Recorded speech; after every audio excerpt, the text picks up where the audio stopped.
A nature trail is more than a path. It's a place for laughter, self-reflection, and a breath of fresh air. All Trails Plus helps you plan your next hike so you can relax and enjoy the journey. Discover new trails near you with the Distance Away feature and get immersive trail previews and offline maps so you can take those exciting first steps with confidence. Get outside today with 3 free months of All Trails Plus. Just use code podcast23 at alltrails.com/podcast. That's 3 months free at alltrails.com/podcast with code podcast23.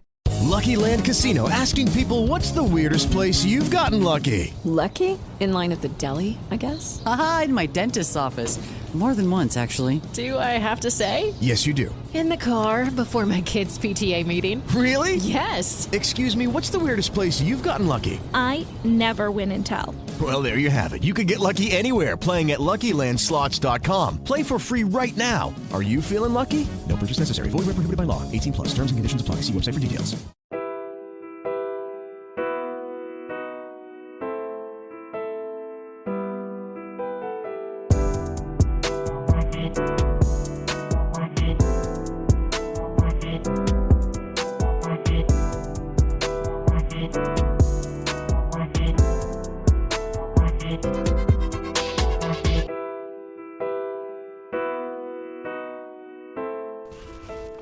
Just let it do its thing. The fuck? It's all natural and stuff. Oh, God. Remember, we talked about the uncut version last time, and like Uncut. Jehovah's Witness. Raw. For sure. Oh, that was rowdy. Sorry. Did you say Jehovah's Witness? Oh, yeah. These Uncut. Homie, come on. I think... I should have recorded more of a test run with these things. I did not look at the facts. Welcome back, folks. Hello. We're back in the studio with Zach Morgan. This is somewhat of a trial run, if I'm being completely honest with everybody. We got them new motherfucking mics. We have upgraded equipment tonight. So, firsthand, raw and uncut, just so you're aware. In case you didn't catch that the first time. In case you weren't privy. See, you can hear my mouth words. Anyway, we're back with Zach. Let's get serious. What's new in the week, bud? Oh, dude. I don't know. Week was kind of the same old. Work was boring. Mm-hmm. Slow right now. Mm-hmm. It's cold outside. Isn't it strange how when it gets cold, it gets slower at work? Right. It's weird. It's like the masses just stay inside, which I don't get. Right. We live in Phoenix. It's like the cold is like 50 degrees. Right. Right. I think it's real nipply out there. We sound like a bunch of bitches when we say that, but yeah, but it's a dry cold. It's worse. Okay, I'm so glad you said that. Yeah. Being from Illinois, I'm so glad you said that. Dry cold. So listen, dry cold is so much worse than a humid cold. Humidity, sticky. It holds some things in the air. You know what I mean? Snow. We're not going to talk about snow. I woke up the other morning and went to ride my bike to work, my motorcycle, and made the decision very quickly that morning that I was not going to do that because there was snow on my car. Open the door. You're like, I just changed my mind. This is awkward. Yep. Vest was on. Jacket was on. Bike was pretty much ready to start running. And I went, there's an inch of snow on my windshield. We're not going to do that. Pass. Mind you, this is Phoenix, Arizona, ladies and gentlemen. So Phoenix, Arizona. Snowing. It's gross. Mm-hmm. Moved out of Midwest to get away from that crap, but it's fine, I guess. Oh, you don't like it? I do, just not when I have to ride my motorcycle in it. Okay, fair enough. Yeah. Fair enough. Shout out to Dad, who told me the other day, made me sound like a complete bitch about the winter of 77 when he rode his Kawasaki. I said that super weird. Kawasaki. Kawasaki all winter in downtown Chicago. Did he walk both ways uphill? No, he rode that. With no feet to school? Pretty much. Yeah. That's what he said. Thanks, Dad. Yeah. It made me feel like a pussy. Still feel like an asshole about running over your light. Sorry about that, bud. I fucking forgot about the light. I will never forget the way your dad looked at me when I ran over his solar light. That he had just put in the ground the day before. It was brand new. Yeah, well. Still had the sticker on it. I came along and said no. And the sprinkler, by the way. You're like, I'd like the sprinkler. I'm really sorry about that one. Yeah. I'll pay for it. We had to turn the rear sprinkler. Dude, that was like 6 years ago. I doubt he remembers at this point. Actually, he probably will. He'll see. Why am I still having nightmares? Well, because my dad is terrifying. The way he looked, yeah, I thought he was going to kill me. He thought about it. Anyway. Oh, We man. got super sidetracked there. Sorry about that, folks. That's all right. So I think today we wanted to come in and delve a little bit more into accountability. Yes. That was what struck a nerve today. Yes. Accountability. You made a point earlier before we started recording about how kind of you had a little bit of a vision of how you wanted this to go. Mm-hmm. Not this episode, but as like the entire podcast. In general. In general. And we had a conversation about the fact that sometimes there's going to come an instance in here where things might get heated in a conversation. And, where people are going to have their accountability checked. And I think it's a big key thing, and when we're talking about this and when we're going through our stories and sharing our experiences, that we understand and we take accountability for our portion that put us in that position, right? I talked a little bit last time, and I don't know if you've posted the first one yet with me, but The first one with you? No. yeah, okay. Nope. So you will by the time you hear this, but I talked a little bit about my accident and the accountability that I shared in that, and that if I had kind of paid attention to what the world was telling me at the time, that I wouldn't be in the position that I'm in now because of the accident. What are you referring to? So there were a bunch of signs that I had just done a bunch of work to my bike, done some suspension work, new tires, all sorts of stuff. Mm-hmm. And I had told my old lady at the time that I was going to go out for a ride. I was going to go up to Jerome. Anybody who's been to Jerome knows that it's like motorcycle mecca of Arizona. Twists and turns. Yep. All day. All day long. Doesn't matter which way you go through. It does not matter. And it's Arizona 89 Scenic Route 89A is a nationally renowned road for motorcycle riding. Period. Absolutely, yeah. It is top 50 in the country. I would probably venture to say probably top 10 in the country as far as motorcycle roads. Scenic wise. And scenic wise. Oh my Yeah. God, it's stunning. it is gorgeous. Gorgeous. Anyway, I told her I was going to run up there. And she had kind of said during the day, she was like, all right, well, I really don't want you to go that far because if something happens, you're 2-3 hours away. Small signal right there. Yeah. Mm-hmm. Not a whole lot of cell phone signal, not a whole lot of space for error. Mm-hmm. Right. She goes to work. I get ready to leave. I tell her, hey, I'm getting ready to leave. My headphones are dead. I'm going to go to Target and buy a new set of headphones.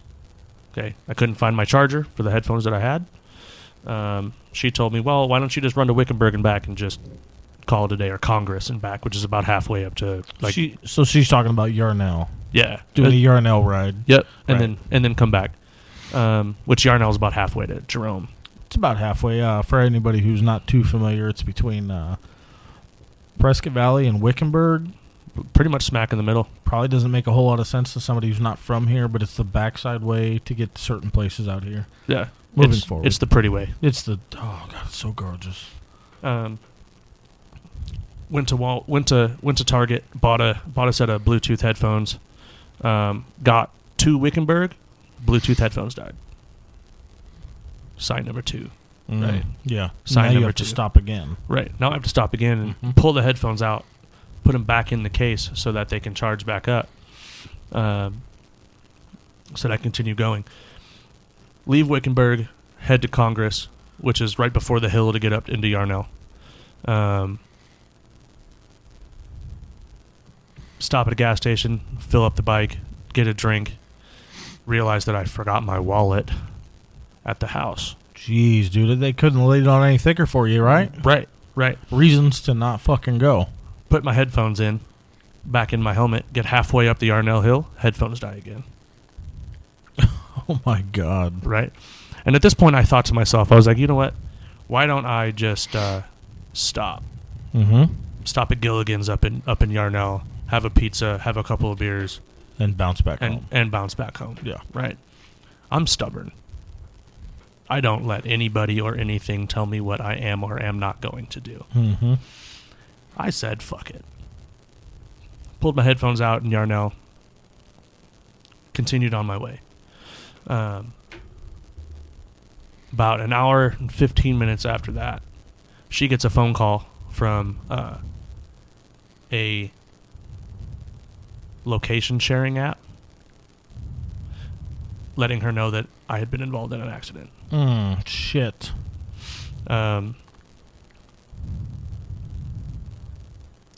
Every worst fear, everything that she had talked about had now come true.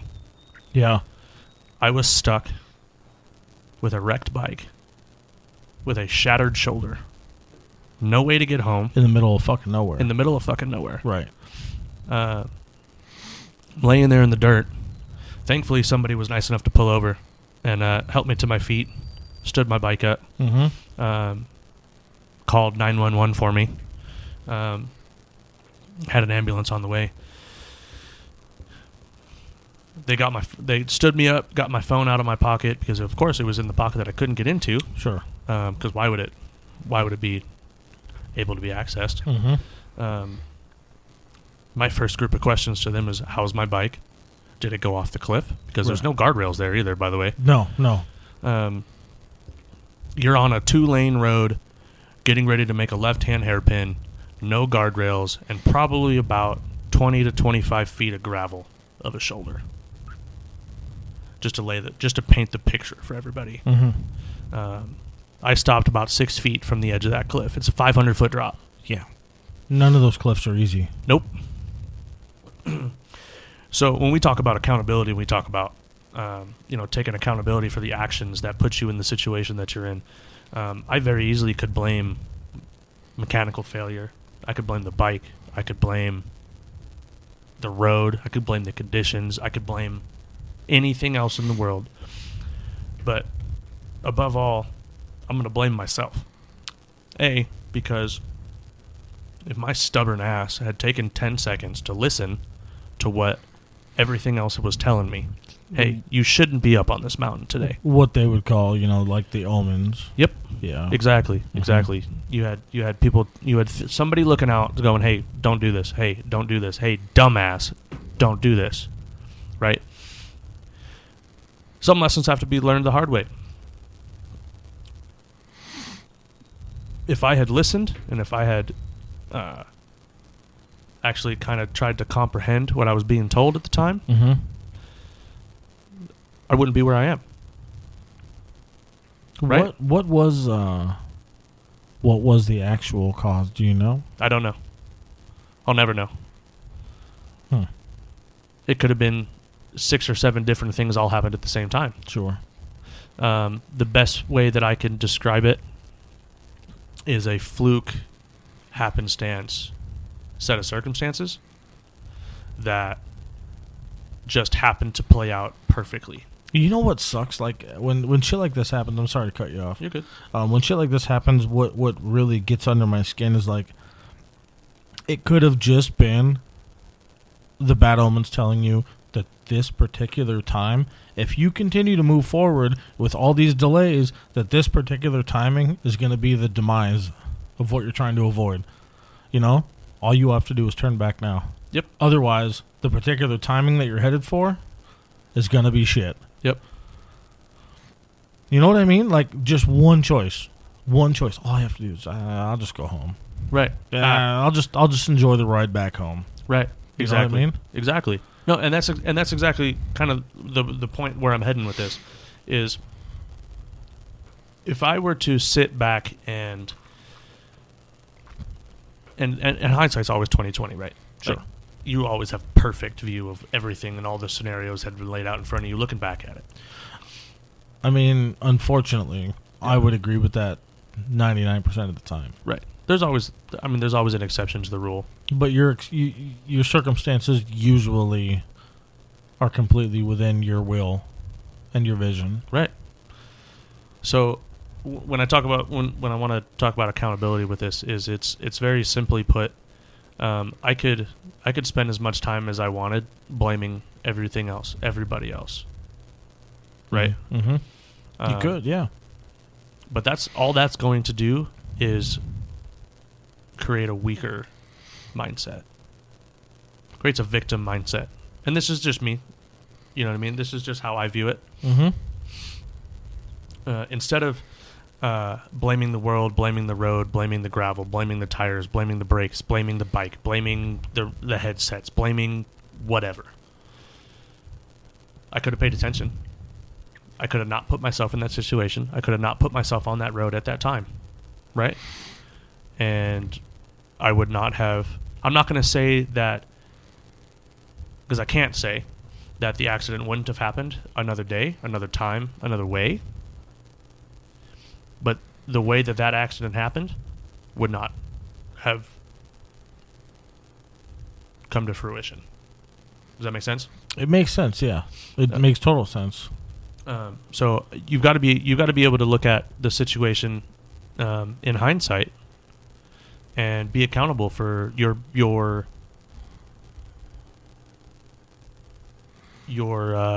consequences. Yes,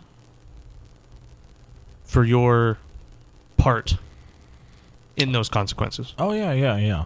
And I think I'm sure what you're really getting at is, as one small example, luckily it was just a solo example. Yeah. Stands for probably day to day, day to day living.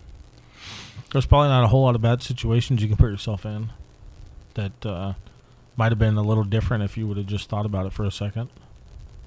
Yeah. Mm-hmm. I definitely look at things a lot different now. Because of this one example, the motorcycle accident? Yep.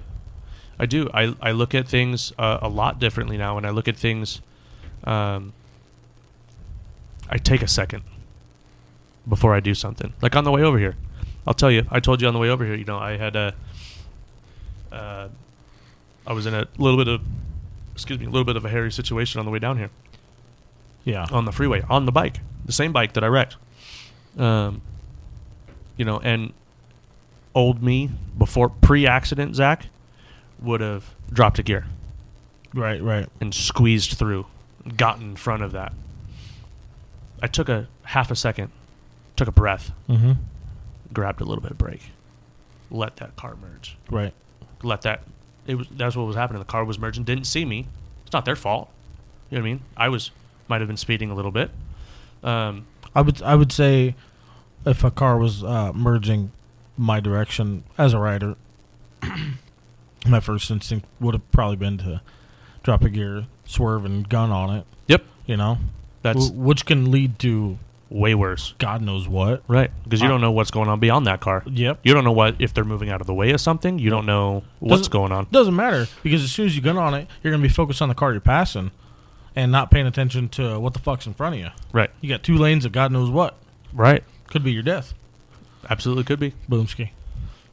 And, so I'm looking at things now, and I'm holding myself accountable in because of this on everyday life. I'm taking a second to think about things now. I'm taking a second to kind of weigh those consequences. This instance opened up a new doorway for you. It did. Really? Absolutely did. Damn. Like 1,000%. I think that in and of itself speaks a world, Not a lot of people take an instance such as this. Well, I mean, you did almost lose your life. Yeah, right. And, very close to that.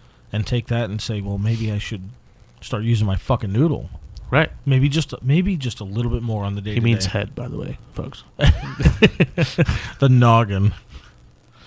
Yeah, that's crazy. I mean, I'm grateful. That's an amazing it's not an amazing circumstance, but it's an amazing outcome to a shitty circumstance. Absolutely. And I want to kind of, we're going to go off from here, but I kind of want to say that if that accident hadn't have happened the way that it did, mm-hmm. I'm going to be honest, and the people don't take this any sort of way, I don't think I would still be here. The path that I was going, as far as the riding style that I was taking, mm-hmm. I do not think the risks that I was taking, the windows that I was cutting on that bike, I don't think I make it. Honestly. Wow. Honestly, I think as shitty as the accident was, and as shitty as the circumstances are now that are because of that accident, I think are tenfold better than what they would have been if that accident didn't happen. Okay. Honestly. Well, I think your nuanced perspective is quite invigorating. Yeah, I mean it's hard to look at a situation that honestly was so negative, right? Because it was.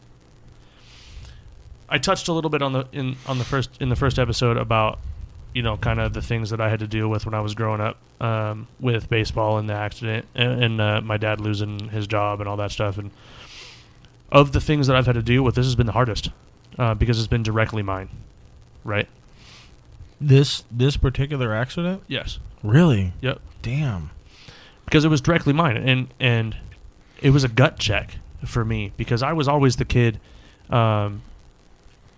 who found ways to make myself feel better by pointing accountability at other places. I think this is such an important milestone to stop at. Not necessarily stop at, I'm sorry. But I think this is something to be looked at a second time. Making choices that affect yourself in such a heavy manner, I think, are really something to be looked at, You made a choice. You made several choices to continue on with what you wanted to do. And, this isn't just necessarily about you, but speaking generally. And then the consequences were purely your own. You know what I mean? Yep, absolutely. And it's completely with an open mind, it's completely just an earth-shattering gut check, like you said. And that is mind-blowing to think about for anybody who's willing to think about that. And anybody who's willing to open their mind for a couple of minutes just to think about the reaction of their choice, strictly their choice. That's a huge point, is you have to be open to it. Right. You do. Because if you come at everything in your life, and specifically this circumstance, okay, and you say, man, it could have happened to anybody. Right. It's not my fault. Or like most people, well, if it wasn't for such and such doing this and this, then if it wasn't for the gravel. Yeah, if it wasn't for the sky being blue, then I wouldn't have fucking crashed. Or right. if it wasn't for the ground being brown, then my girlfriend wouldn't have felt the same way she did. That. Everybody is so quick to point fingers 100% everywhere else except for back at themselves. Right. Or at least guess the thought that might have pushed their way into that situation. Right. And again, everybody's so quick to point fingers at everybody else for their own problems. Right.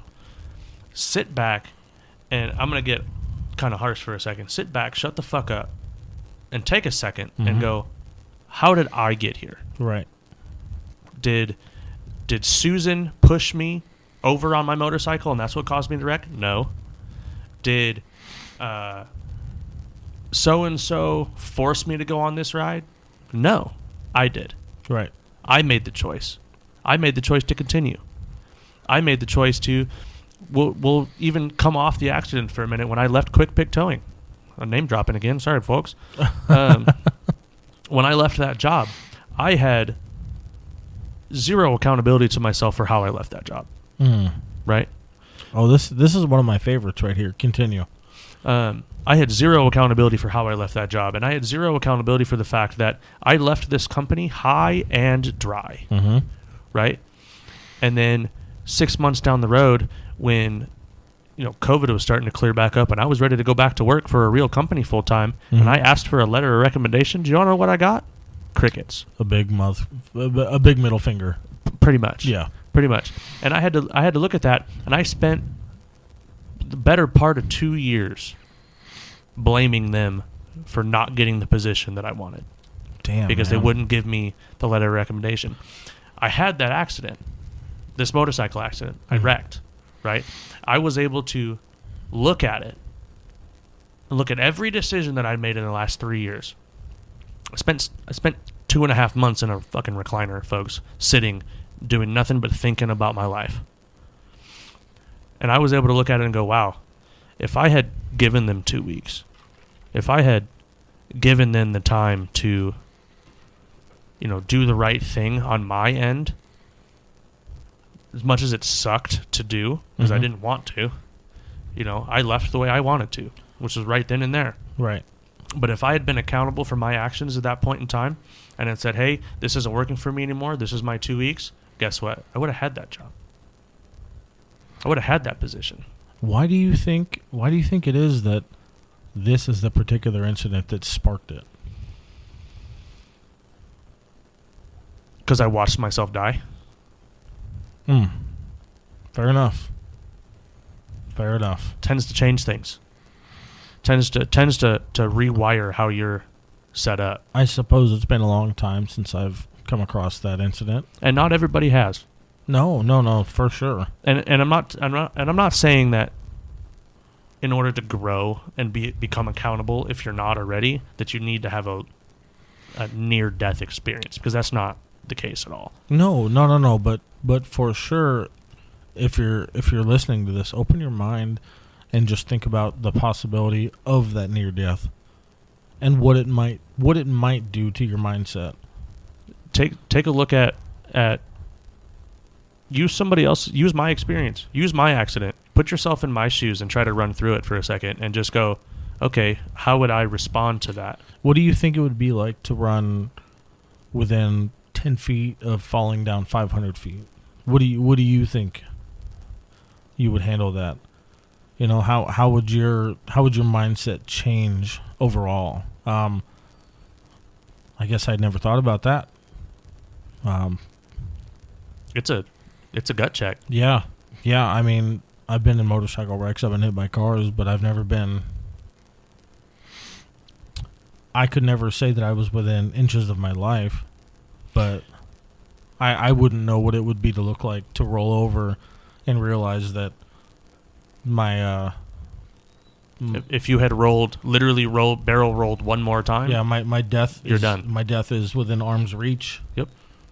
Ugh. Fuck. And I didn't come to that realization until probably weeks after.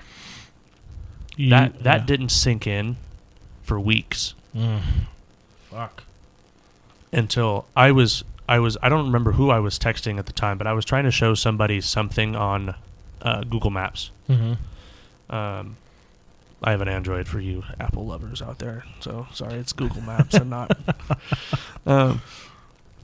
But I was showing him something, and I think I was showing him. My family used to have property up north of Ash Fork, so I was going up the 89 that way, and I had a pin drop that I don't remember dropping. Turns out Life 360, that location sharing app, drops a pin every time that there's an accident wherever you are. Was that where it was? Yep. Oh man. And I stopped mid conversation with this person, and I went, wow, man, I need a minute. Yeah. Give me a second. Let me pick up the pieces for just a minute. My life and my perception of my life at that point, and there's no exaggeration at all, literally shattered. I was able to look at that, and I zoomed in, and I was able to see just how close I was. And it was then, right then, when I was like, wow, I should have listened to everything, all of the signs, which I didn't even think to look at the time, because I was like, oh man, this is inconvenient, this sucks. Here's the solution. I just want to go for a ride. Exactly. Fucking let me go for a ride. Exactly. Let me have my fun. Right. Let me do this. And it that mindset of I'm going to do what I want, no matter what it is that's in my way, no matter who's in front of me, no matter who's telling me no, I'm going to do what I want. Fuck it. That mindset right there, that unaccountability for your actions was a huge mindset change for me. Now, that goes without saying. I'm still 28 years old. I'm still riding my Harley. I'm still doing all the things that I loved to do. Right. That hasn't stopped me from doing them. No. But it's changed how I do them. You can fucking have all the risky fun on this planet that you want to have. But you can do it safely. Right. You can literally do it by just opening your eyes every once in a while. Yep. It's not that difficult. It's not. You know? I used to hit corners on that bike, on any bike, at way too fast. I used to think that it was I used to get a chubby when I would hang a knee into a corner and I would feel the bike slide in that corner. Oh my God. That was the best feeling of all time. That was the biggest adrenaline rush. You know, now, absolutely not. No. So now you know how to pick your battles. Yep. Essentially. Yep. There's going to be times. There's going to be times where you know it's okay to press your luck. Yep. You know what I mean? Yep. As somebody, you know, I ride too. You've known that. I've been riding for the last, 12 years of my life. I ride crotch rockets. Those are rookie numbers. You need to step those numbers up. Yeah. Would you really step it up a little bit? No. Crotch rockets. Yeah. The basic assumption is when somebody tells you, you ride a crotch rocket, it's for one reason. As fast as possible. I don't fucking want to go fast, man. No. I just drive a crotch rocket because that's what I got comfortable on. Yeah. I'm still alive. I'm still in my ways. I still want to get another bike. I've been hit by cars. I've been down. There's fucking consequences. I would say probably one of my biggest life mottos at this point is you got to pay to play. Exactly. But I think that's also important to double back on because you only got to pay when you're playing. Well, and also, not to cut you off, but I want to elaborate on that a little bit. Not everybody is willing to pay the same price. Do you understand what I mean by that? Yeah. To elaborate on that for folks at home, the price is not the same for everybody to play the same game. It's not. No, absolutely not. So, and what I mean by that is you don't have to take things to the level that the person next to you does. 100%. You are fully capable and accountable and responsible for the level that you take it to. I'm kind of glad that you doubled back on that because I agree with you. I wholeheartedly agree with it all circles back to accountability. Yeah. You have to be willing to pay the price, and you have to be willing to accept the consequences to the level that you're willing to take things. As long as you accept the consequences within yourself and move forward, then it's nobody else's problem. It's nobody else's business either. It's really not. I mean, it's going to be, obviously, because those consequences usually suck and they draw attention, but we're not going to talk about that. I got my fucking brand new truck out there, and a week within having it, a buddy ran into a tree. Yeah. Why? Because we were playing around in the rain. Boom! Tree. You know what I told him? Make sure it drives straight. You drives straight. I said, okay, go home. I'm not mad. Just go home. We'll fix it tomorrow. Right. I don't want to think about it right now. Let's just go home. But it drives, and everybody's okay. We'll fix it. I've got a story about that, too. We were out, it was one of the first nights that me and my ex-wife were out together before my youngest was born. We were out with Mike and Destiny. Yes. Gary. Name drop. I don't care. Love you guys. A couple other buddies. We were all out off of where were we? In Anthem, behind the strip mall. That big mud pit out there. It's gone now. Yeah, it's a apartment complex or something now. Yeah. But you remember that? Mm-hmm. I was in a 2-wheel drive F-150. Oh, yes. Had no business being out there. I missed that truck, by the way. Yeah, the maroon one. It was real nice. But we were out there, man, and I got stuck. Mm-hmm. And somebody thought it was a good idea to hook up to my front spindle, 2-wheel drive, and try to pull me out. I was on a drop spindle because it was a lift spindle, I guess, essentially.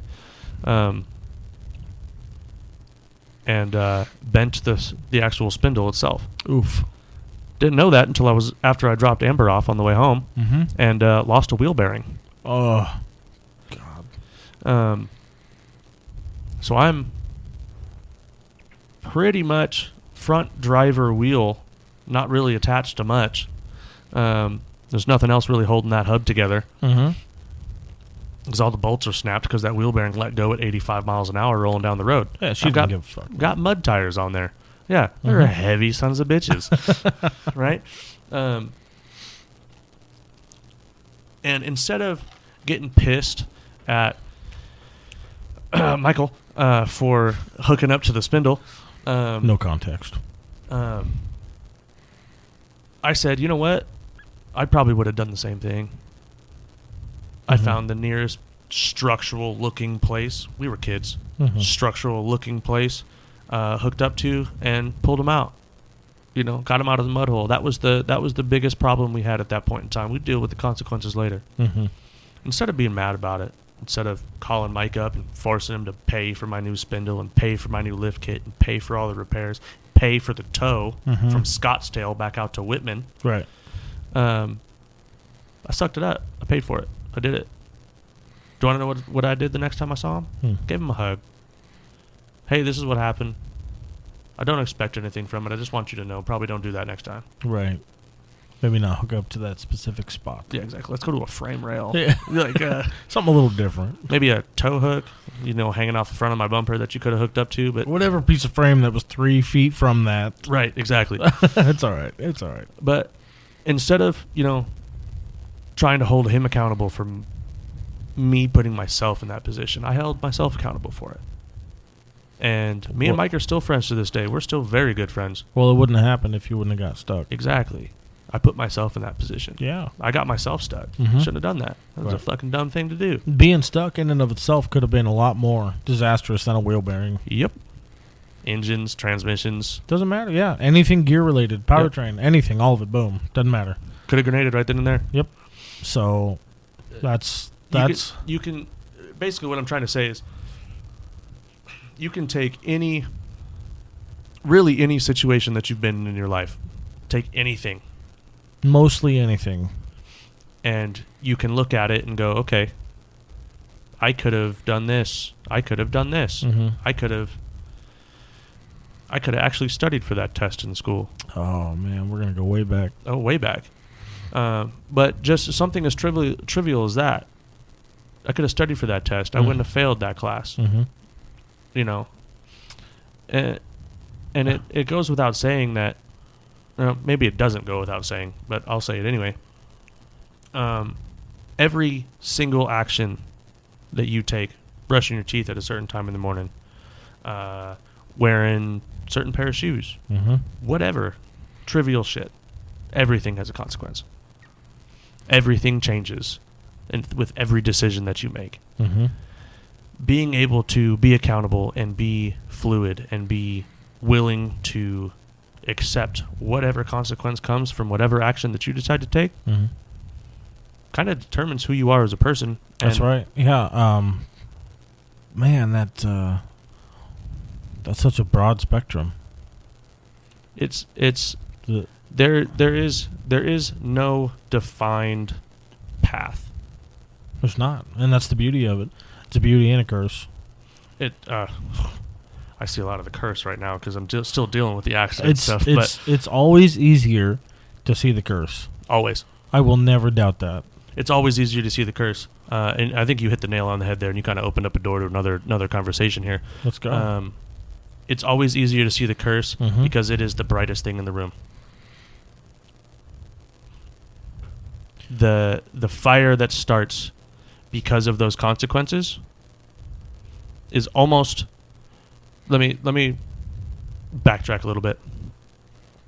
The consequences in the negative light are always brighter than the consequences in the positive light because there's more of them. Keep going. I'm invested. what I mean by that is for every good thing that happens, and this is a very kind of a morbid way of looking at things, but this is kind of how I grew up with things, and pardon me for if we differ on this opinion a little bit, but we'll talk about it. There, I think, are always 2 to 3 negative consequences to those actions than there are to positive. So for every 1 positive, there's 2 to 3 negative. It is your job in your life to focus and to try to find the positive inside of those negatives. So the idea that you're kind of dabbling on here is common. You're kind of dabbling on the 1 step forward, 2 steps back kind of thought. Kind of. It's easier. It is so much easier. I don't think it's necessarily consequential, but I would definitely agree that it is easier to fall behind into those realities, into those thoughts, whatever they are to you. It is easier. It's always going to be that way, and you can kind of twist that into a religious standpoint if you want. I'm not going to go there myself. I will not go there. But it's historically and factually easier to be in a negative manner than it is to be positive and build. Going up is going to be harder than going down, for sure. Absolutely. Gravity, homie. That's physics. I mean, straight to the gravy of it. Right. It will always, always, always, always be the easier path to go, that didn't work. That sucks. I think maybe instead of paying the bills that I need to pay and having barely any gas money, maybe I'll just go buy a fucking handle and I'll go to the bar tonight. Yeah. You know? Yep. Unfortunately, it's the reality for a lot of people. That's the reality for a lot of people. And I don't want it to be spoken lightly of, this world that we live in today is not fucking easy to cope with. No, it's not. For the majority of the population, outside of our nation as well, I'm not negating that at all. So I don't want you, or anybody for that matter, to assume that what I'm speaking of is coming lightly. My life is not easy. Your life is not easy. Fuck no, it's not. We work more than we live. Yes. Just to live. Yep. So, I'm sorry. Go ahead. No, Continue. You're good. But I think that if you're able to see through the shit, see through the blinding brightness that are those negative consequences, and see that little glimmer beyond them. A little light at the end of the tunnel. Exactly. If you're able to see that. So let me change how I said that, because I think that's an easier way for people to understand it. The darkness that comes with those negative consequences is blinding. Right? Yeah, absolutely. There's always going to be that little glimmer of light, the light at the end of the tunnel, that is that positive consequence to whatever action that you chose to take. Now, it is your job to walk through that shit, that darkness, those negative sides of things, and get through them, to get to the positive side of things. My accident, I had to spend 2.5 months in a recliner because I couldn't move. You don't realize how much you need your shoulders until you don't have them. Right? I've heard that about a lot of appendages. Yeah, they tend to be kind of important. I had to work through that to be able to get to the point where I'm able to look at things from that accountable perspective, which is that light that was at the end of that tunnel. And in order for me to get there, is I had to go through the time where I was in pain every day, where I was dealing with the surgery, where I was out of work, where I was out of money, where I was stressed out about everything. And now that I've gone through all that, I've walked through it all, and I'm able to look at it and go, wow, I wouldn't have the mindset, I wouldn't have the drive, I wouldn't have whatever it is if I hadn't have made that choice and had those negative consequences and gotten to the light at the end of that tunnel. Mm-hmm. I think as a whole, you appreciate that light a lot more. There's no doubt about it. And you appreciate the darkness just as much after you've gotten to that light. Mm-hmm. Because without the darkness, the light doesn't mean shit. Oh, your perspective right there opens up a whole nother fucking tunnel. Something I want to get into here for just a second, if I might dabble in a little bit of my history. This is your show, homeboy. Yeah, but it's not my show. Oh man, where do I start? I outside of my teenage years, I kind of went into my 20s on my own. We're gonna start this off with a story, by the way. I went into my 20s kind of on my own. Just jumped right into adulthood. I didn't have much of a choice at the age of 17. God, I had to learn the consequences of long-term negative choices early on. What do you mean? Just in general, just speaking life. I didn't have a goal. I didn't have a mindset. I didn't have a reason for anything. Just kind of winging it. Yeah, I didn't know how else to, and that's a whole nother conversation. But I didn't know what to do with life. I know we're missing a lot of context here, and that's a whole nother story. But I feel like, God, there's so many words that I want to say, and I don't know how. I feel like, kind of what you were dabbling in was non-existent for a long time for me. You know, I'm 34 now, and there was probably a good gap of like 15 years where there was no light. I got you. I was just plain and simply just surviving. And listen, I wasn't like just surviving like negatively. I was content without knowing. But now growing up a little bit and understanding the consequences of things, and now having a light and a further growth point, it's really disappointing that I did all that, because the expectations that we're raised up with was, you know, when you get out of high school, you're gonna do what? You're gonna go to college, right? When you get out of college, you're gonna do what? You're gonna get married and you have kids, right? Yeah, well, that didn't happen. No, for either of us. I'm 34 and I'm still picking up the pieces, man. So I think, and if I may, I don't mean to interrupt. No. I think you bring up a good point in saying that without true accountability, there is no light. I think they go hand in hand.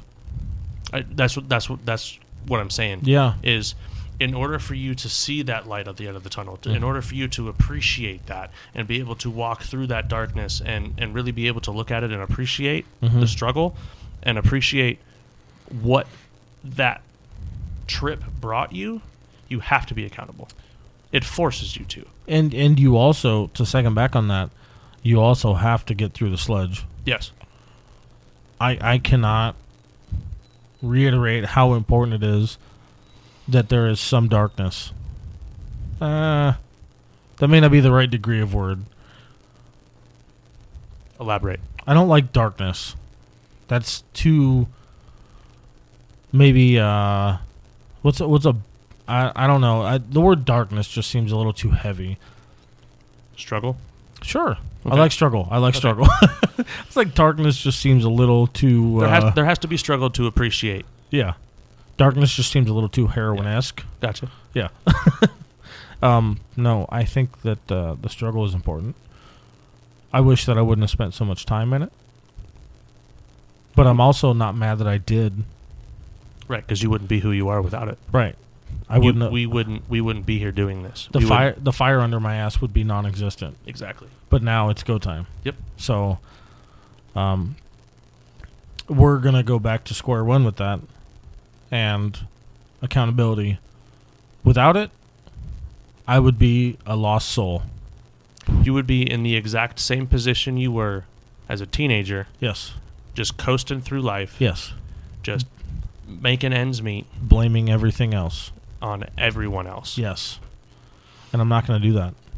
I can decide my own path. Yeah. I'm perfectly fine. I'm a perfectly willing and capable 34-year-old man.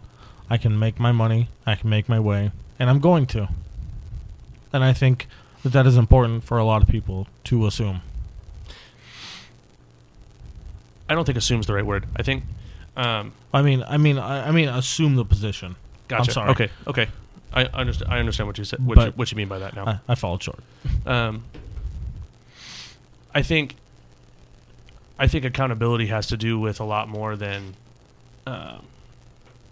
being able to grow as well. Sure.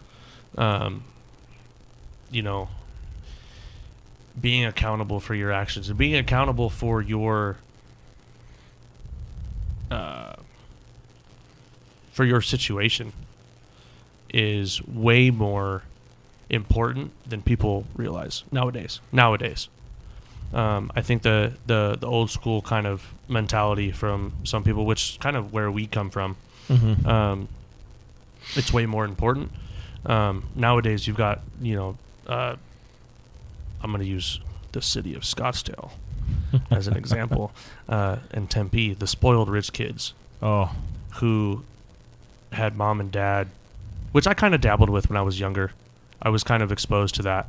Dad made good money working for Honeywell. We talked about that the last episode, but I've seen both sides of it, and I kind of have a unique perspective because I saw both sides of it. You do, and it shows. And I think that kids and men in general who haven't necessarily had to struggle like we have don't appreciate the struggle. This is a long, ongoing conversation. We've talked about this a couple of different times. You don't appreciate really what you have, and we don't have a lot, right? Like looking at things. We've got the truck, cool. We've got the bike, cool. We've got the house, cool. I agree with you on a certain level, but on the same token, I have a lot. Well, hold on. I'm getting there. Yeah, I'm getting there. Okay, I'm sorry. Go ahead. I'll come full circle to that. Go ahead. We don't have a lot in a sense that our life is not dictated by material things. Yeah. Okay. Right? Yeah. We have what we have because we like what we have. We have what we have because we're comfortable with what we have. Sure. We don't have what we have because it was easy. Absolutely. We have had to work and bust our ass and put ourselves in positions to fail time and time and time again. And if we were not accountable for those situations and those decisions and those positions that we put ourselves in, we wouldn't have any of this. Oh man, you speak worlds. I mean, if I'm being completely transparent with you, the prime example is what we're doing right here, right now. This thing would not be real if I didn't choose equipment over my electric bill. We don't need electricity. Just that thought in the back of my head. They'll postpone it for another month for me. I had to get this done. Yeah. And you were able and willing to be accountable. Yeah. And make that decision. Yeah. And understanding that. Well, there's a reason that I work, 2 out of 4 weekends a month now. Right. Accountability. I'm working for it. Not necessarily my wisest choice, But I will say this is one of my most driven choices, which doesn't necessarily compute to a good thing, but we'll see. I disagree. Don't. And here's why I disagree with that. Okay. The choices you've made that have brought us here are not negative choices. They're not. They're not negative. Hold on. I don't mean to cut you off, but No, but you're fine. they are choices that were made to do nothing but better a situation. Right? You needed the equipment. Okay? Those other microphones you had were terrible. Trash.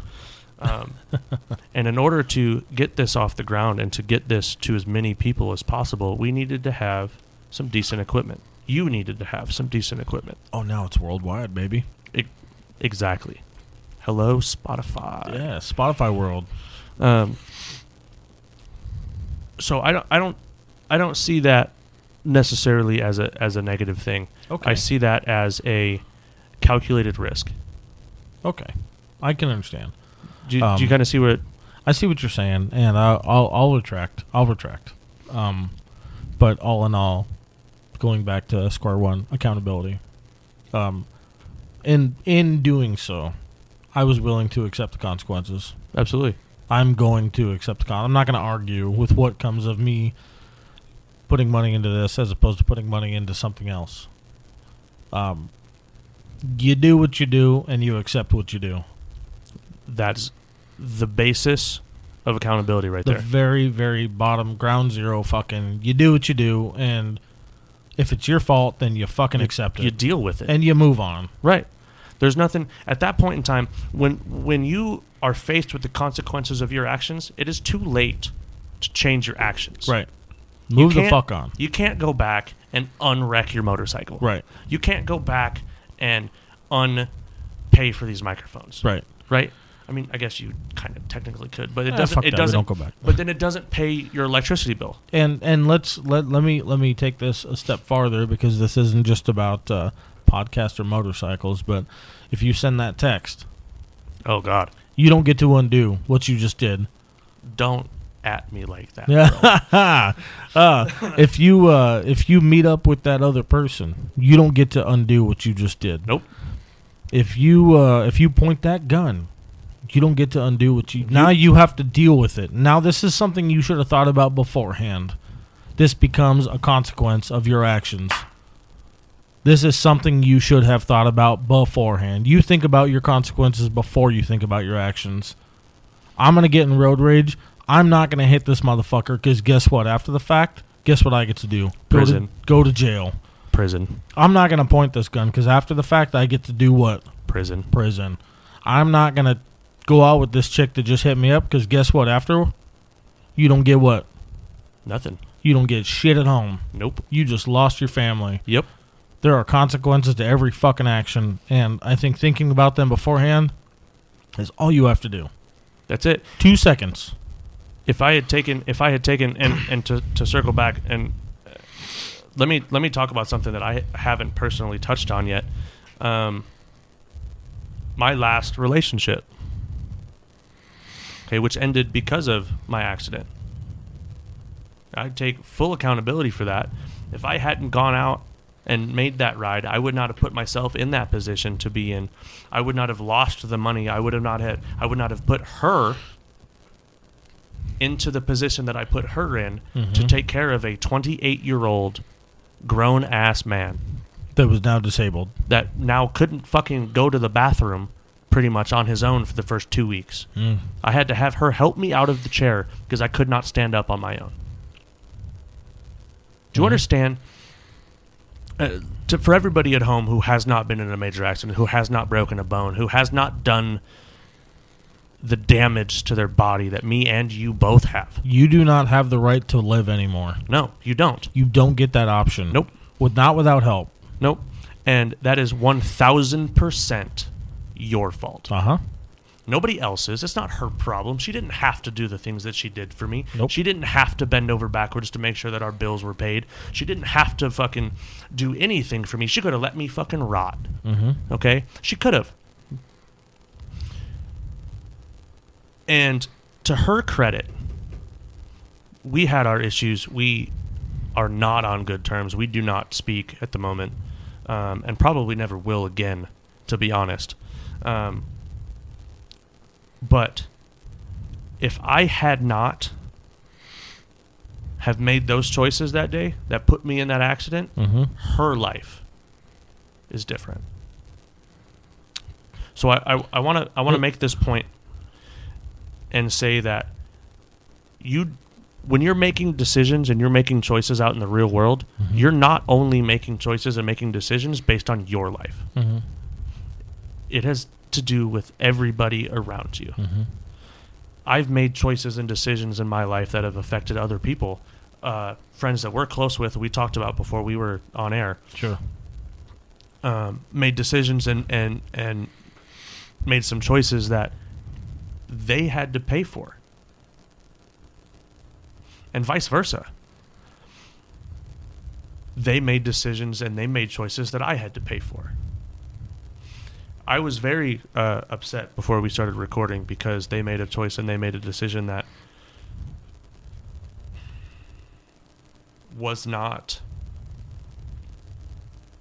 had nothing to do with me necessarily. Not directly. Not directly. No. But put me in a position where I was like, I feel dumb. Right. You know what I mean? Yeah. I'm not going to elaborate on that because that gets really personal, and that's not what we're here to do. No. But those decisions that they made rippled out and affected my life. My decisions that I made on that day rippled out and affected a number of lives. Yeah, absolutely. And first and foremost, hers. She had to go from kind of having not a cush, easy gig, but she worked 3-4 days a week, had a couple of days off in a row. Went from that to working 6 to 7 days a week to be able to pay for our bills. To fix my fuck up. To fix what you did. Yep. Yeah. My parents had to take a big chunk of their monthly income for a month and help pay for a rent because my paycheck that I had been counting on was no longer there. Yeah. So accountability goes more than just dealing with your direct circumstance. Right. And a lot of accountability has to do with not only dealing with the circumstances and consequences from your actions that are affecting your personal life, but then are rippling out and are touching the people that you care about. And you've got to kind of be able to look at that and go, if I do this, how is it going to affect mom? You're right. How is it going to affect dad? And that's exactly what I was, and I'm glad you doubled back. But you're 120% right, is the unfortunate part about what a lot of people want to be able to do these days. Everybody wants to say, well, I don't give a fuck, or I do me, or I do what the fuck I want to do. This whole fucking persona, this whole fucking attitude. But do you really, at the end of the day, when it's you versus you in your fucking room and you're staring at the ceiling, do you really not care about how what you just did affected everybody else? Is that really the case?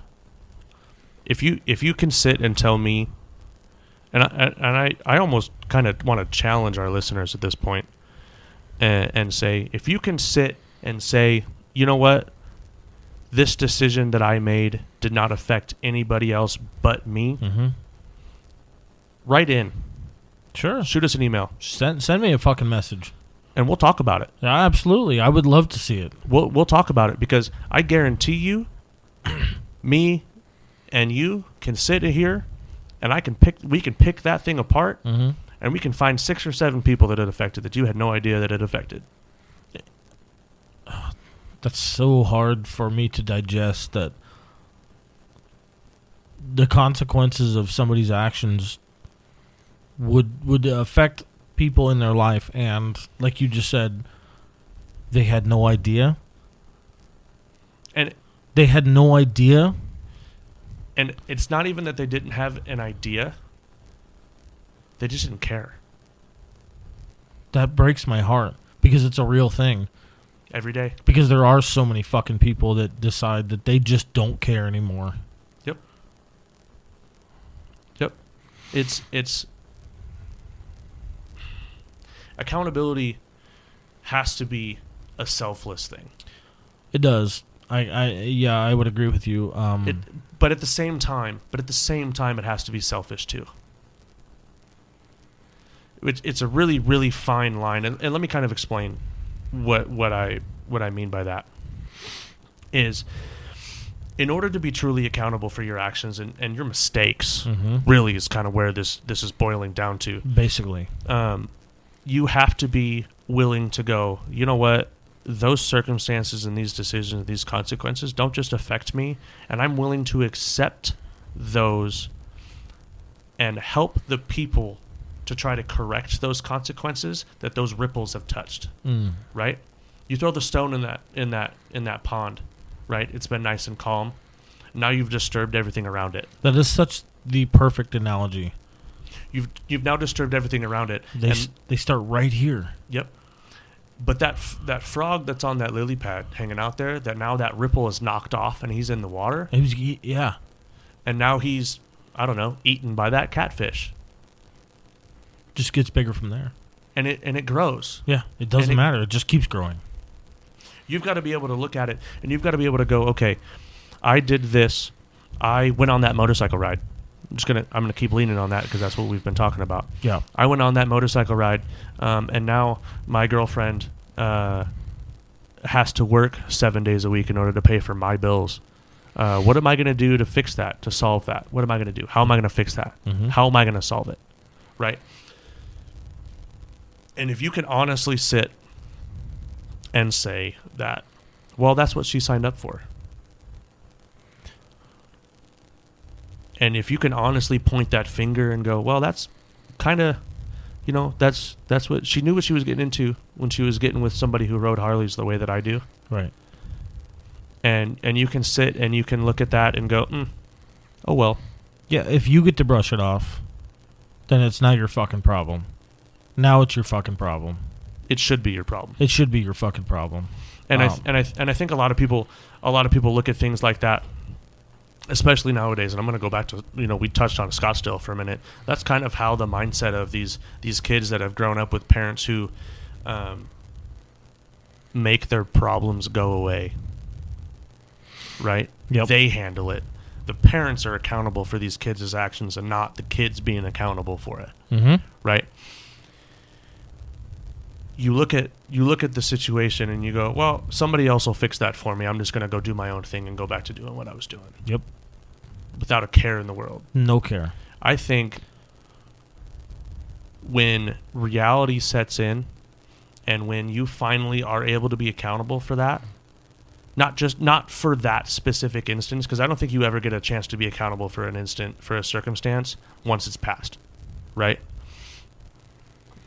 When you are able to look at that and see the ripple effect and see all the damage that your actions have caused the people around you, hindsight's 20/20. It's heartbreaking. It is. If you give a fuck. Well, at that point, when you are forced to be accountable, when you're put in a position and you have to be accountable and you have to have that mindset and you have to look at things that way, and you're able to look back at it and go, man, that was fucked up. It is heartbreaking. It's heartbreaking. It is heart-wrenching. And it's a gut check. Yeah. And I think a lot of people don't necessarily get to the luxury to look at it like that. And I say luxury because a lot of people have to deal with the consequences and the circumstances and the cards that they're dealt in their life in such a way that they have to be so selfless all the time. And this is why I said accountability has to be selfless and selfish. It has to be equal parts. True accountability doesn't come until you're able to look at things and go, man, I really affected A, B, C, and D with my decisions, but I made that decision. I have to own that decision. Yes. And in owning that decision, you're being selfish. But then making decisions to help A, B, C, and D change the ripples that you caused in their lives is the selfless part. I don't understand, like, human to human, how you could have a conversation as such and just not want to be just real with yourself. Do you know what I mean? I do. I get it. Because I was that person who wasn't willing to look at human to human conversation and go, man, You know what sucks even worse is to realize even when we were in our, I shouldn't assume you, but I'll speak for myself when I say, like, even when I was in my proudest moments, when I was in my shit, when I was quote unquote living the dream, and you think about these instances while you're in the middle of everything that you're doing wrong, and you just ignore it. You know what I'm talking about? Dude. Like, I'll just say it, like at the core, like, you're just you're hanging with your fucking crowd. You're sitting at the bar, and you have a thought that crosses your mind about your actions, and you just take another drink. Right. Oh well. Fuck it. Send it. Yeah. Send it. Yeah. Well, sending it will come. It'll square up with you. It'll send it back. Give it time. Yep. Promise you. Everything comes full circle. Boy, you speak the truth. I swear to God. Everything comes full circle. Yep. I'm not a religious person by any means. Nope. We touched on religion a second ago where we were like, we're not going to talk about that. I am a full-hearted believer in karma. Yeah. Karma and energy are a motherfucker, and they will come back to get you. And karma, energy, and accountability walk hand in hand. If you're not fully accountable, it's like Red Rover. They're the line on the other side that's going to clothesline you. Yep. Unfortunately for some of us, I'm going to speak for myself here. That Red Rover line happens to be probably a bunch of D1 or NFL linemen. Just big motherfuckers. Just a massive wall of karma. Yep. And it'll smack you in the face and it'll knock your teeth out. But part of being accountable for your actions is taking that licking, taking that hit, and being able to get back up with a smile on your face and go, yeah, I earned that. Yeah. I think it's important to know that if you're going to make a choice and there's going to be consequences, maybe it's not always the worst. Maybe it's for a specific sacrifice. I know this is kind of backwards, but if there is a consequence to a certain action, then maybe just be strong enough to get back up and fix it, or be strong enough to pick yourself back up. Does that make sense? It does. Yeah, I know. I'm just trying to speak from the other end of the possibilities here, because there's not always going to be opportunities on your side. I really don't honestly have an example in the front of my mind, but I do know that not everything is an opportune moment. So, I may be off base, but I kind of want to elaborate a little bit on what you just said, as far as my interpretation of it. Sure. There's never an opportune moment to be accountable.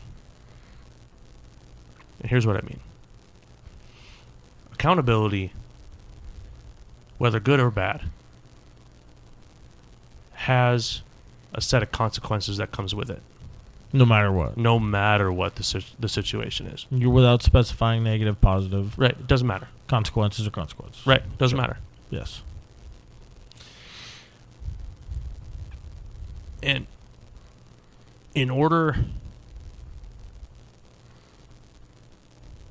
How do I... My words are failing me at the moment. In order for... How do I say this? I have it in my brain, but it's not translating into words. What are you looking for? Like full circle? Yeah. Well, I think there's definitely a set of rules that's going to be followed before everything comes full circle. Right. There's always a process to that. Sure. There's always a process to that, and being able to kind of walk through that process. Yes. And it's a level of maturity and knowledge that thank you. People will choose to ignore. Yes. So continue. Maturity and growth really is kind of the word I was looking for. Growth is a good word. You have to be willing to grow. You have to be willing to take the consequences and take that Red Rover, that clothesline, and be able to force yourself to get back up. Right. None of the things that you're dealt in life are ever going to be. Well, let me stop, because that's not necessarily true.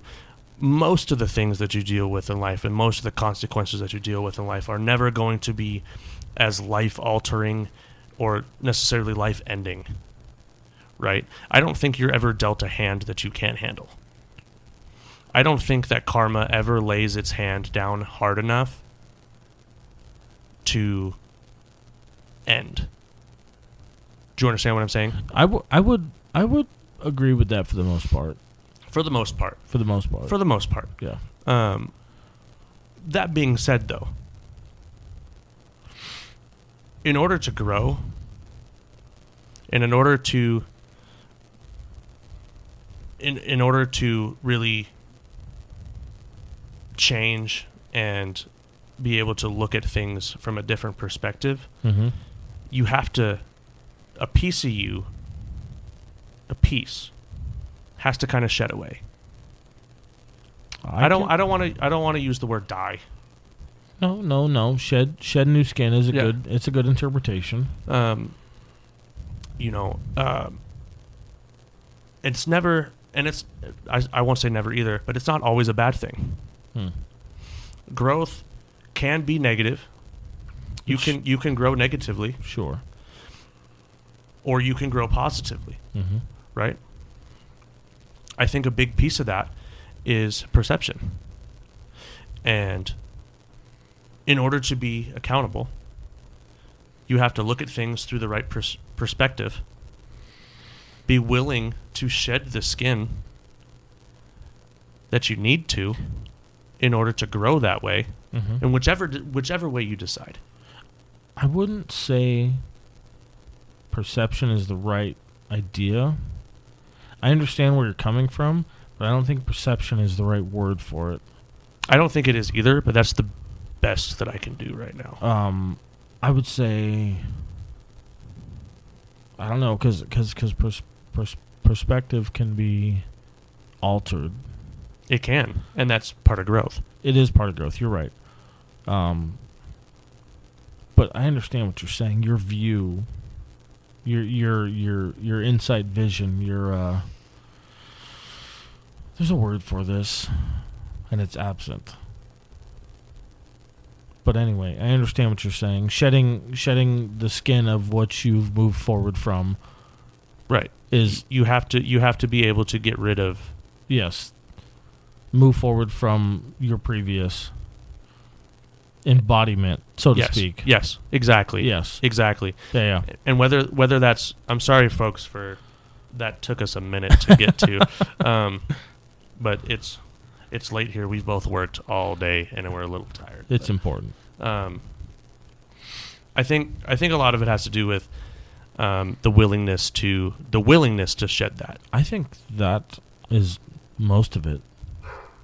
And the willingness to look at then the skin that's been shed. Yeah. And look at because realistically the skin that's been shed are the consequences that you've had to deal with. Yes. And being able to look at that and go, wow, that is way uglier than I ever wanted it to be. Yes. And now moving forward, what do we do? What light and what level of skin do I want to have on a fresh canvas? Exactly. What? That's accountability and growth right there. As far as the best way that I can embody that, and the best way that I can kind of bring that full circle is looking back at the skin that you've shed and looking back on what you've left on the world. Not only on yours, but on everybody that you've touched, even if it's just a happenstance interaction at a Walmart with some stranger that you'll never ever see again. You have to be able to be accountable and grow from those actions and those decisions, whether as minuscule as you think that they are and as insignificant as you think that they are. That decision that you made in that Walmart, in that parking lot, to give that homeless person $5 might not seem like a lot to you and me, and to probably most of the people listening to this. But having been on the receiving end of that $5 in that Walmart parking lot, I can tell you right now, if I had the opportunity, if I knew who that person was, if I knew whose name, just a name, if I could shout you out right now, having been there, having had somebody put a gallon of fuel in my car so that I could get to where I was going, and being able to hold them accountable for their actions. And again, accountability does not have to be a negative thing. I think that we would be able to grow as a whole and as a person way more in depth. Does that make sense? It does make sense. We got way deeper than I think we wanted to today, but no, because I think what you just did was you're dabbling on the basis, the ground zero of the whole idea of me versus me, and kind of what I'm looking for here is, even on a small scale, many is stronger than one. And yes. I say that because if we can take, this is a stretch, and I apologize. I kind of went deeper than what you were just going deeper for, but if I didn't know you and I ran into you one day and we had a meaningful conversation and you left smiling, this conversation and this nuance left us both smiling, and we walked away. And I ran into you again 10 years later, and I'm homeless. You're going to remember me. Absolutely. Because I had a positive impact on one day where you were having a shit day. Absolutely. And I think you can put that on any scale you want. But I think that small scale is huge. Because now what says 10 years later you're not the owner of a giant corporation, you're the CEO. And now I'm in a shit position because I lost such and such, and my life just took negative turn after negative turn. Because you were in that motorcycle accident, and that caused you to lose your job and your income. Yep. Because I decided to fucking make one wrong choice. Yep. But one person that I made a positive impact on 10 years ago, positive impact, decides he wants to come back around and help me out now because I helped him out. Full circle. What's so wrong with that? There's nothing wrong with that. Mm-hmm. And I think that has to go a lot of the with exactly what we were talking about, with that positive interaction that you had with that person, whoever it was. is now that person is holding you positively accountable Positively accountable. for your actions. Yes. You left a lasting impact on me Mm-hmm. with that conversation that we had. Now you're in a bind. You're in a position. Guess what? Time to put your money where your mouth is. You wanna, you wanna. So now you know what I'm worth. Yep. And you're gonna hold it up. Yep. Boom. That's it. It just keeps going from there, dude. You can build on build on build. This is Legos. It clips together just as easily as it comes apart. Accountability is the foundation for everything in everyday life. 110%. Make the person next to you smile. Say that again. Say it. 100%. Accountability is the foundation for everything. Everything. Whether it's positive, negative, growth, recession, regression, whatever. Doesn't matter. You have to be accountable in order to start. As an individual, if accountability was the biggest part of your life, I bet things would be a lot different. A lot different. Mm-hmm. And it sucks that most people don't figure this out until they're damn near 30 or after. I hear more and more horror stories about people not figuring out till their fucking deathbed. Right. You know? They skate through. They live in that darkness that we were talking about earlier. Yep. They live in that space where it's just like, I can do this. I'll do whatever I want. I'll figure it out. And that shit breaks my heart. Every day. But we're here to make the difference, you know? That's what I think. That's what the me versus me movement kind of is. Hopefully, gonna start down that path. Mm-hmm. It's up to us. It's up to you guys listening at home. Mm-hmm. Look at your own demons. Nobody is perfect. Nobody's perfect. Nobody is above being able to look at themselves and go, man, I probably shouldn't have done that. Man, I've made some mistakes. That's the greatest part, though, is how much better you're going to feel after you fix it. After you accept it and then fucking fix it. People don't realize until they've done it how good it feels to go, God, that was fucking stupid. Right. I should not have done that. Yeah. Especially when it includes other people. It's the only time that it feels that good is when it includes other people. Right. It feels good when you do it for yourself. It feels good when it's like, oh, it was a little thing. You know, I probably shouldn't have done that. You know, my life would have been a little bit easier if I hadn't have done that. But when it affects somebody else and you go, God, I didn't do that, and it positively affected somebody else, boom. That's it right there. When you and somebody close to you have such stupid disagreements, or you have an instance where it drives you apart for fucking years over something stupid that you might have done or said, don't keep questioning whether or not you should reach out to them. Fucking do it. Fix it. Fix whatever the fuck stupid shit is wrong. Make that connection. And I promise you. Just because, and I want to elaborate on this, and when I say this, I kind of want to go full circle, and I'll make this quick because I know we're just about out of time. Actually, I think we're over time, but anyway. That's all right. Just because we had our falling out and you're not at the same table doesn't mean I don't want to see you eat. Oh, God, say it. We know this person. We talked about him a little bit beforehand. Yes. Yes. He made some decisions and some choices that I was not fond of that directly affected me. And instead of making a big deal about it within our friend group, and instead of chastising him and kind of bringing it full circle and making him out to be the bad guy, because realistically the decisions that were made were not necessarily negative decisions. I just didn't agree with them. Sure. Right? Sure. I held myself accountable in the fact that, you know what? My feelings are my feelings.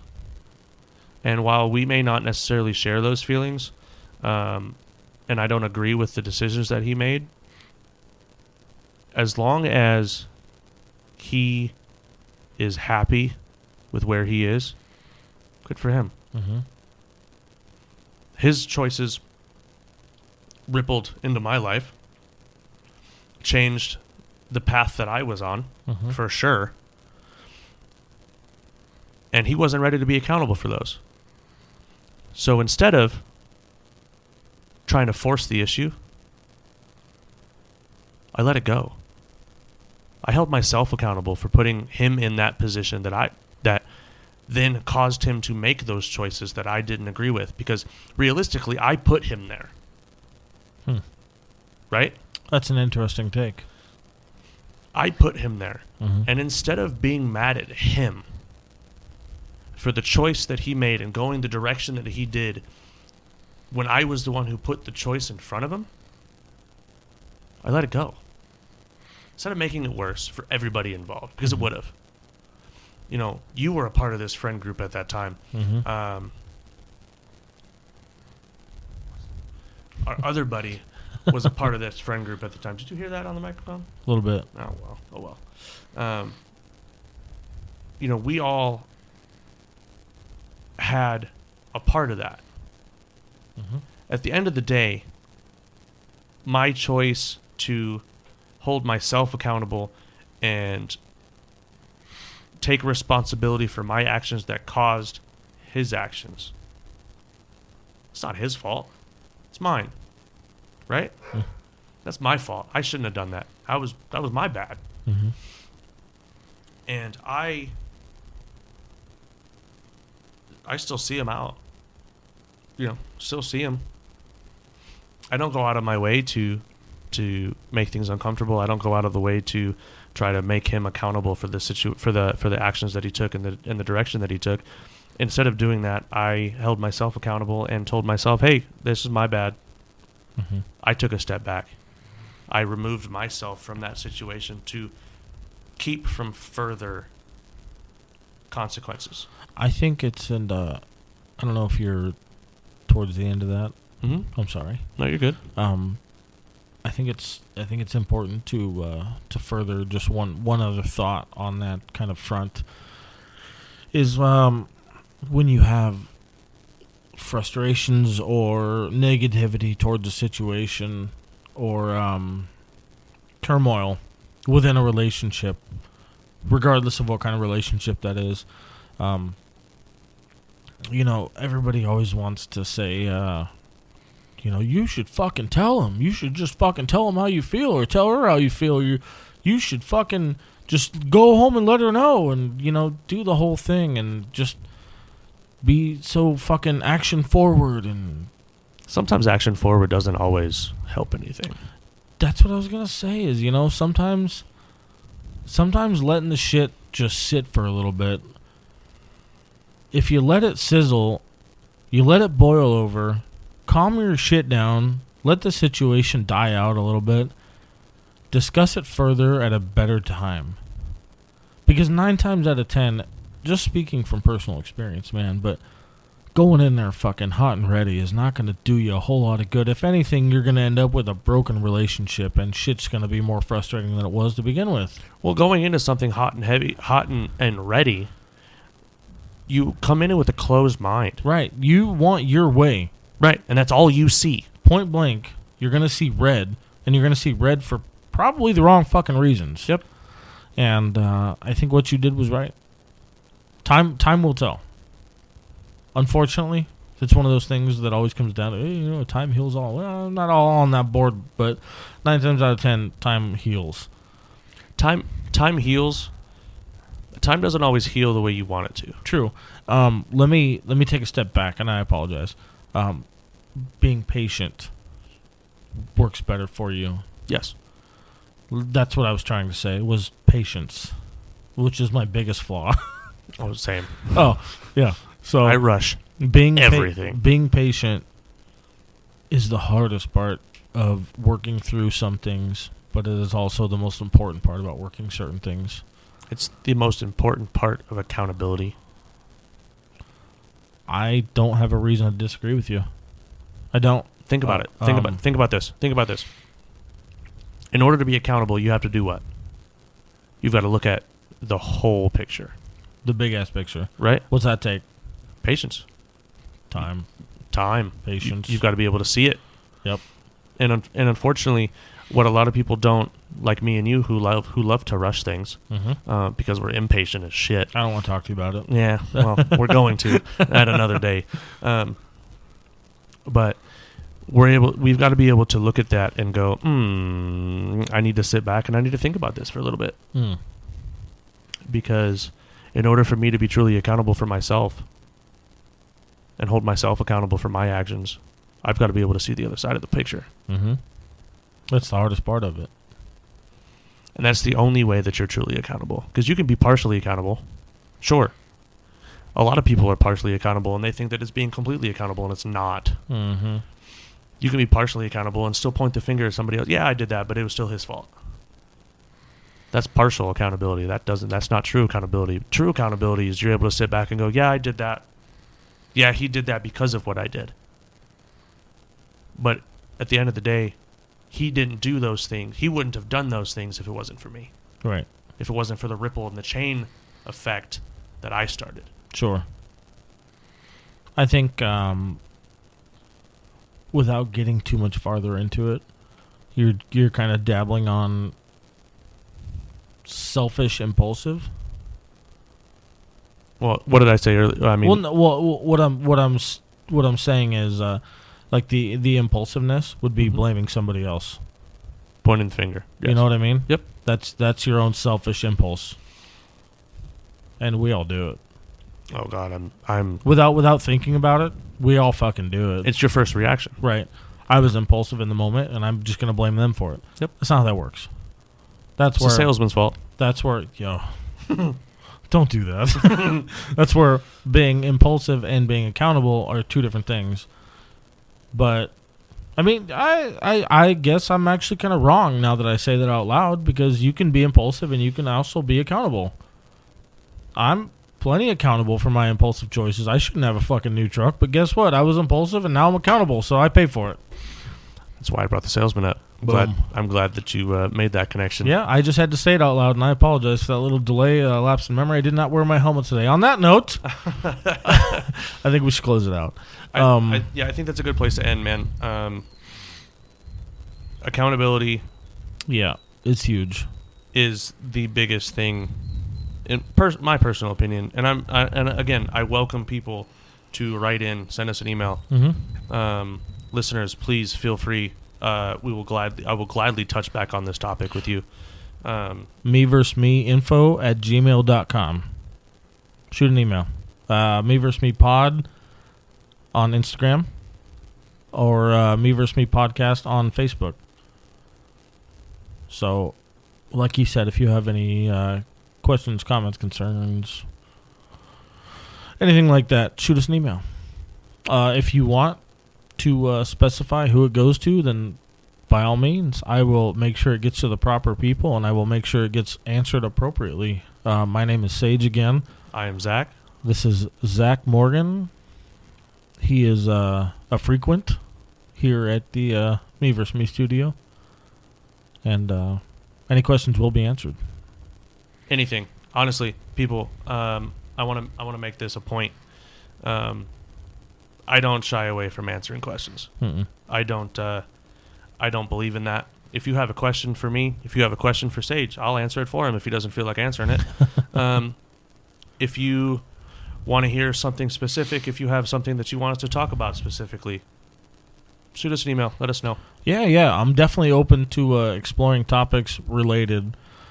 Also, to just elaborate, I know that they're not here, and it's unfair to leave them out.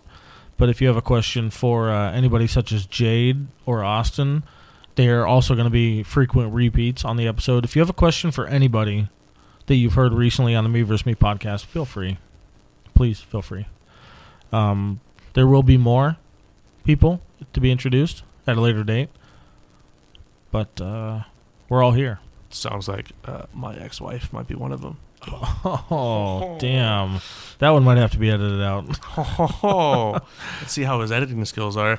Oh, I was talking about my IT guy, but, fuck him, right? Nah, it's fine. Jeez. All right. Anybody. Again, me versus me info@gmail.com. Shoot me an email. My name is Sage. That's Zach. And I love you. Have a good night. Peace.